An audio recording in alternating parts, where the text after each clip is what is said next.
When I was in the third grade during the 2005-06 school year, Raymond Nettles mysteriously disappeared from Marion Manor.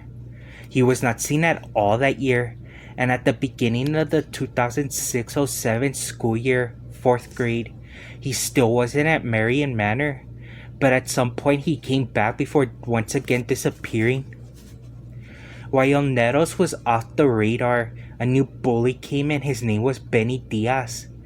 We were in the same class and we lived in the same housing complex, so he picked on me 24/7, literally. So in the 4th grade, we were once again placed in the same class, and when Nettles came back, he was in art class, so I prepared myself for double the pain, but something unexpected happened. We had two teachers, Miss Mazoff and Miss O'Gean. And O'Gean, her classroom was set up in such a way that she had her desk in front of the classroom, and in the back next to the window she had this large table similar to those seen in a conference room, and next to that she had a tall bookshelf where students could easily hide. So one day I was sitting at this desk and I saw Diaz emerging from said bookshelf, and Nettles was heading towards that area. And then him and Diaz bumped into each other, and startled, Diaz was like, "What?" And Nettles was like, "What?" And then Diaz said it again, "What?" And then they're exchanging like, "What? What? What? What?" And then suddenly Diaz said, "Nah, get away from me, fool," and then shoved Nettles. And I was shocked at what I saw, like, oh my god, did Benny just push Raymond Nettles? But at the same time, I grew concerned because Nettles was the one usually doing all the pushing, and when he came back, he was twice the size he was in the 1st and 2nd grades.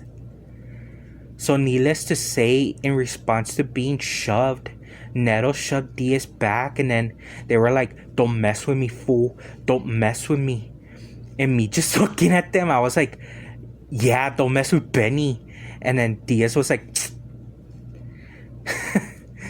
I couldn't believe what was happening. A bully bullying a bully?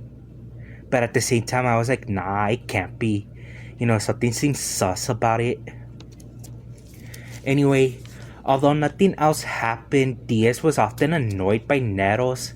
And then finally Nettles left and Diaz and I got into a fight, and it was decided to put him in the other class.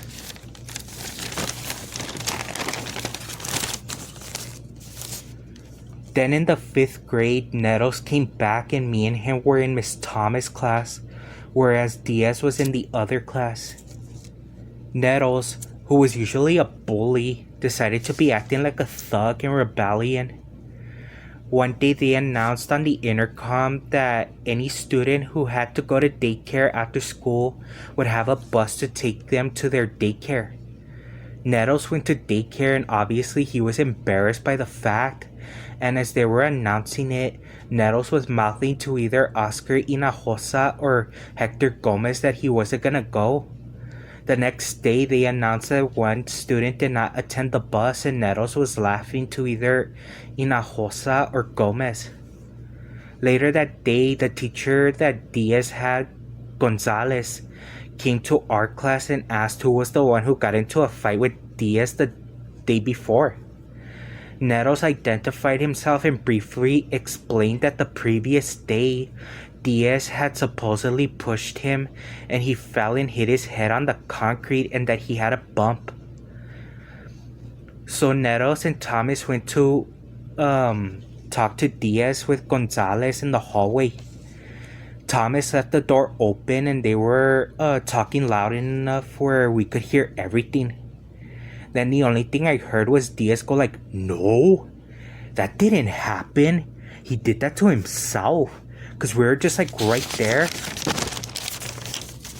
And I shoved him, but only lightly. He did that to himself. Then I heard Thomas say, "You were supposed to be at your daycare." Then a few seconds later, Nettles came back rolling his eyes, and Thomas wrote him a referral not only for fighting with Diaz, but also because he didn't go to his daycare. So from that day forward, they forced him to go to the bus to go to his daycare. That's when I was able to conclusively determine that Diaz didn't like Nettles, even though I thought that they were just playing around, trying to get initiated into a friendship.